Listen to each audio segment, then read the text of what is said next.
Prince Harry's new royal war from Prince William blow to palace memo denial. The Duke of Sussex team has hit back over claims that the palace was aware of his trip to Canada, which awkwardly fell at the exact same time as Prince William's big tour. There's never a peaceful day at the palace. When Prince Harry reunited with his cancer-stricken father for the first time in 19 months, a fresh glimmer of hope broke through. Could this secret afternoon tea meet-up mean peace was finally on the horizon? Now the fragile progress that the Sussex camp made with the palace at a secret peace summit over the summer seems to be in tatters, with both sides briefing against each other once more, bringing the late Queen's famous recollections Mayberry statement back to the fore. 2 weeks ago, Prince William was moments from touching down in Brazil for his biggest solo job yet as future king. The 5-day visit for this year's Earthshot Awards was jam-packed with engagements, with hundreds of people turning up to catch a glimpse of William. He met with conservationists, delivered a speech at COP30 and even went into full dad mode while holding a 10-month-old baby and chatting to locals. But the high-profile event was somewhat overshadowed by the announcement that Harry too was planning his own trip, at the exact same time. As William landed, he was reportedly greeted with the news that his estranged brother would be traveling to Toronto, Canada, taking part in a number of events with veterans to mark Remembrance Day. That same week, Harry released a passionate letter about what it means to be British, despite self-exiling to the States. So the heir and the spare found themselves championing causes closest to their hearts, thousands of miles away from each other but inadvertently competing on the world stage. As royal watchers and commentators made a meal of the awkward clash, Harry's team were forced to issue a statement to clarify that the Duke was not trying to upstage his brother with the announcement. Instead, Team Sussex said that the timing was all down to Harry's personal security. But tensions are still rumbling on, as sources at the palace now say they weren't informed ahead of time of Harry's trip despite his claim to the contrary. In response to the initial backlash, Harry's team explained that his overseas trips can only be announced at certain times on the advice of personal security advisors, as the prince is not afforded the same level of security and protection as other working members of the royal family. A spokesperson for the Duke also said that Harry was in Canada for remembrance events, the dates of which Harry has no power over. The Duke's office then later said that the palace had been informed in advance of the Canada trip as a courtesy. But now royal sources have claimed they didn't get the memo, sparking confusion on whether it was sent and who to. A source told The Times that it was a bit rump to assert the palace had been informed when nobody at either Buckingham Palace or Kensington Palace seemed to have gotten any advanced notice of the trip before it was announced to the media. It remains unclear who was told of Harry's visit, but the Mirror has contacted his team for clarity. That weekend, as Princess Kate and Prince George joined the King and Queen at the poignant Festival of Remembrance in London to honor the sacrifices of our armed forces, Harry was out partying the night away with Meghan at Kris Jenner's James Bond-themed birthday party. Photos of the Sussexes emerged on Remembrance Sunday morning, with Harry wearing a posh black tuxedo and poppy. But the behind-the-scenes snaps vanished as quickly as they had been posted, with Kim Kardashian mysteriously removing photos of Harry and Meghan inside the event from her socials. Speculation ran wild, but then it was claimed that Meghan and Harry did not agree that pictures of them taken inside the bash could be publicly shared, according to People, the couple's favored U.S. publication.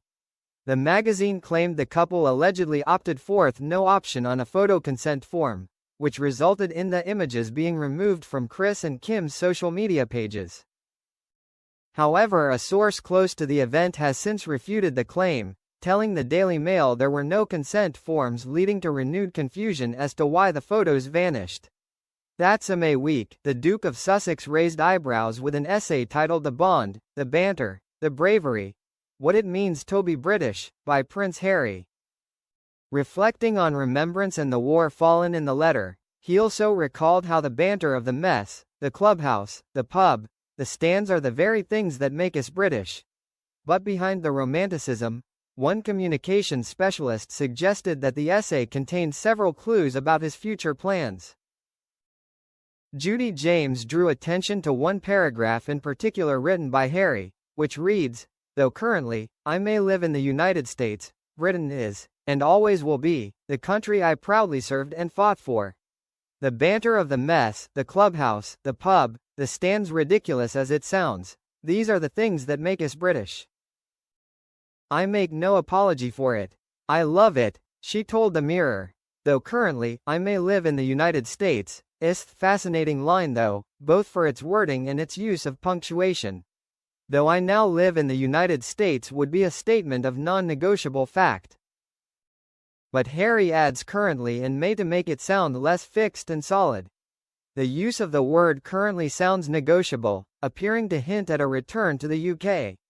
It's a word that leaves things open, like, I am currently single would imply a desire to get married, or I am currently unemployed would suggest someone is searching for work.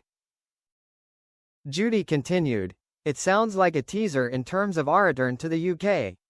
Harry's choice of wording hints that he's not only possibly homesick but that a return of some sort might be on the horizon.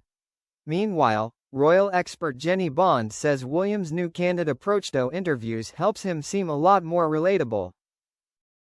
During his time in Brazil, the prince did an interview with Brazilian TV host Luciano Huck, who hosted the Earthshot Prize Awards, as he spoke openly about his home life.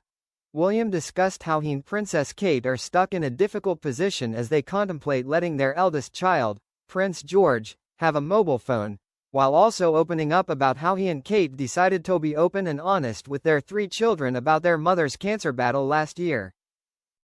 And according to Jenny, these candid chats about personal matters are a sign of changing tides for the royal family. She told the Mirror, when I was the BBC's royal correspondent, it was a dream to get a proper interview with any member of the royal family. And it remained just a dream. Charles and Diana did, in the end, do sit-down interviews, though not with me. Both were disasters. So I can quite understand that William is choosing to do things in a different way. And I think it's working. A formal sit-down interview is inevitably rather stiff and staged. William has found a way of allowing us to know some of his most personal thoughts and feelings in a very natural and rather charming way. And his words are reaching a multi-generational and far broader audience than if he did a formal interview with mainstream media. So, even though I'd find it extremely annoying if I were still the royal correspondent for one of the main TV stations, I think William has hit on an excellent strategy. It comes after Harry and Meghan appeared to hint at a major upcoming overseas trip.